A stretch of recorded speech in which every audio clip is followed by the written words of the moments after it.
KBO 리그가 시즌 막바지로 접어들면서 각 구단의 엔트리 운영이 더욱 중요해지고 있습니다. 특히 올해는 2026 아이치 나고야 아시안게임 일정의 영향으로 확대 엔트리 시행 시점이 예년보다 앞당겨졌습니다. 8월 25일부터 각 구단은 기존보다 4명의 선수를 추가로 1군 엔트리에 등록할 수 있습니다.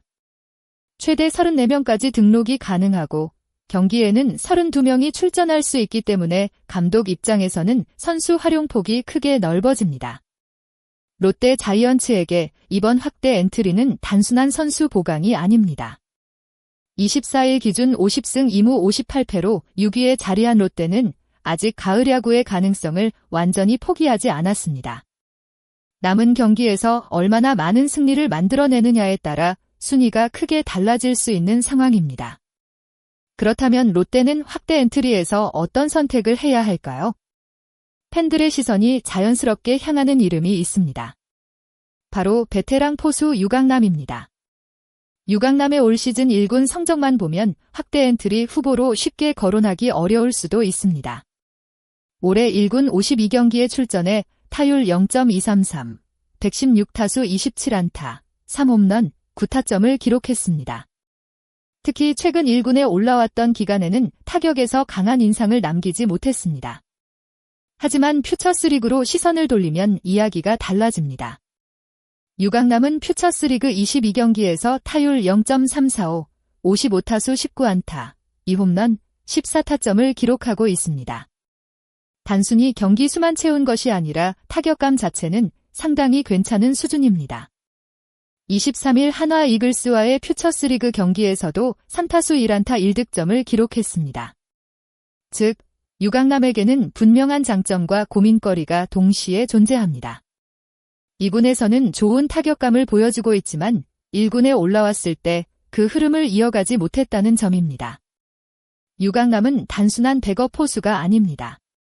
2022 시즌을 마친 뒤 FA 자격을 얻은 그는 같은 해 11월 롯데와 4년 총액 80억 원 규모의 계약을 체결했습니다.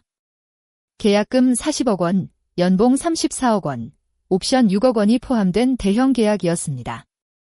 그만큼 롯데가 당시 유강남에게 기대했던 역할은 컸습니다. 하지만 계약 마지막 해인 2026 시즌까지 기대했던 모습과 실제 성적 사이에는 적지 않은 차이가 있었습니다. 그렇다고 해서 베테랑 포수의 가치가 단순히 타율 하나로 결정되는 것은 아닙니다. 경기 운영 능력과 투수진과의 호흡, 경험에서 나오는 안정감 등은 시즌 막판처럼 한 경기 한 경기가 중요한 시기에 더욱 큰 의미를 가질 수 있습니다. 문제는 현재 롯데가 포수 자리를 어떻게 바라보고 있느냐입니다. 김태형 감독은 최근 확대 엔트리와 관련해 여러 질문을 받았습니다. 특정 선수의 이름을 직접적으로 언급하지는 않았지만 포수 운영에 대해서는 분명한 방향을 밝혔습니다. 확대 엔트리가 적용되더라도 포수는 3명으로 간다. 이 한마디가 유강남의 거취를 더욱 흥미롭게 만들었습니다. 24일 기준 롯데 1군에는 손성빈, 박재엽, 박건우가 포수 자리를 맡고 있습니다. 따라서 유강남이 확대 엔트리에 포함되려면 기존 포수 운영에 변화가 생겨야 합니다. 그런데 예상하지 못했던 변수가 등장했습니다. 바로 손성빈의 부상입니다. 손성빈은 23일 두산 베어스전 선발 라인업에서 제외됐습니다. 오른손 중지 염좌가 이유였습니다.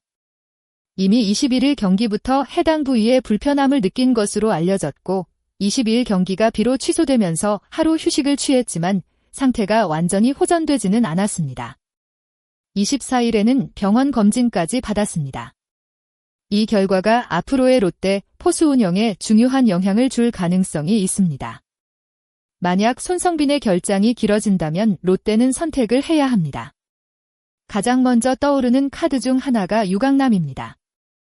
퓨처스에서 충분한 경기 경험을 쌓고 있고 타격감도 어느 정도 올라온 만큼 경험이 풍부한 베테랑을 다시 1군에 활용하는 선택은 충분히 가능한 시나리오입니다. 하지만 여기서 또 다른 변수가 있습니다. 김태형 감독이 반드시 유강남을 선택한다는 보장은 없습니다. 롯데에는 퓨처스에서 기회를 기다리고 있는 젊은 포수들도 있습니다. 김현도와 강승구가 대표적입니다. 김태형 감독이 확대 엔트리를 단순히 베테랑 보강의 기회로 생각하지 않고 미래를 위한 선수 발굴의 장으로 활용한다면 이야기는 완전히 달라질 수 있습니다. 특히 시즌 막판에는 젊은 선수에게 실전 경험을 제공하면서 동시에 1군에서 경쟁력을 확인할 수 있습니다. 반대로 롯데가 가을 야구를 진지하게 바라보고 있다면 경험 많은 유강남의 활용 가치도 무시하기 어렵습니다. 결국 이번 선택은 단순히 유강남이 잘하느냐 못하느냐의 문제가 아닙니다.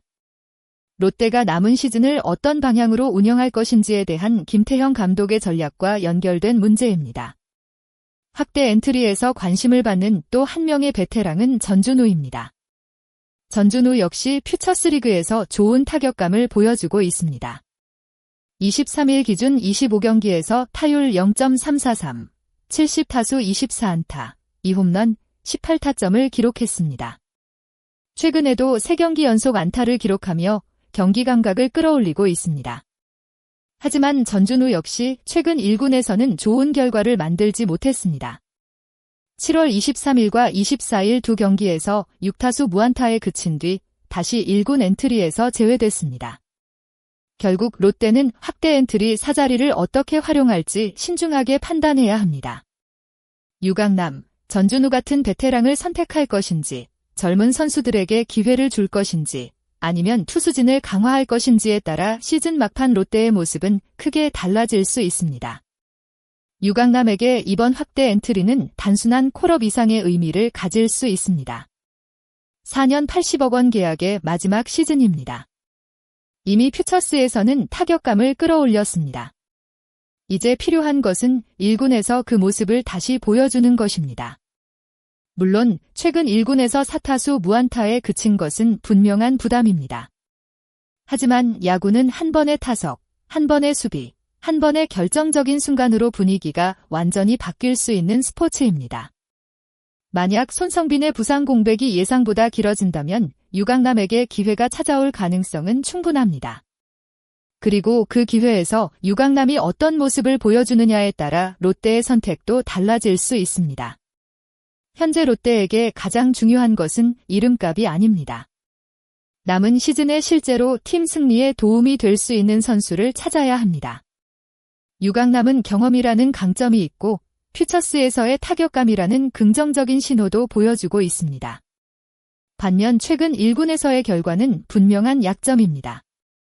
젊은 포수들은 반대로 새로운 활력을 불어넣을 가능성이 있습니다. 하지만 경험 부족이라는 위험도 함께 안고 있습니다. 김태형 감독이 어떤 선택을 내릴지는 아직 확정되지 않았습니다. 다만 한 가지는 분명합니다. 확대 엔트리가 시작되는 순간부터 롯데의 모든 선택은 가을 야구를 향한 마지막 승부와 연결됩니다. 그리고 그 중심에서 80억 포수 유강남의 이름이 다시 한번 떠오르고 있습니다. 팬들이 궁금한 것은 단순합니다. 유강남에게 다시 한번 기회를 줄 것인가? 끝까지 영상을 시청해주신 모든 분들께 진심으로 감사드립니다. 이 내용이 흥미로우셨다면 구독과 좋아요를 눌러주시고 여러분이 생각하는 의견도 댓글로 남겨주세요. 여러분의 댓글 하나하나가 롯데의 시즌 막판을 함께 바라보는 또 하나의 이야기가 됩니다. 마지막으로 여러분께 질문 드립니다. 롯데의 확대 엔트리, 유강남을 선택해야 할까요? 아니면 김현도, 강승구 같은 젊은 포수에게 기회를 줘야 할까요? 댓글로 여러분의 선택을 알려주세요. 감사합니다.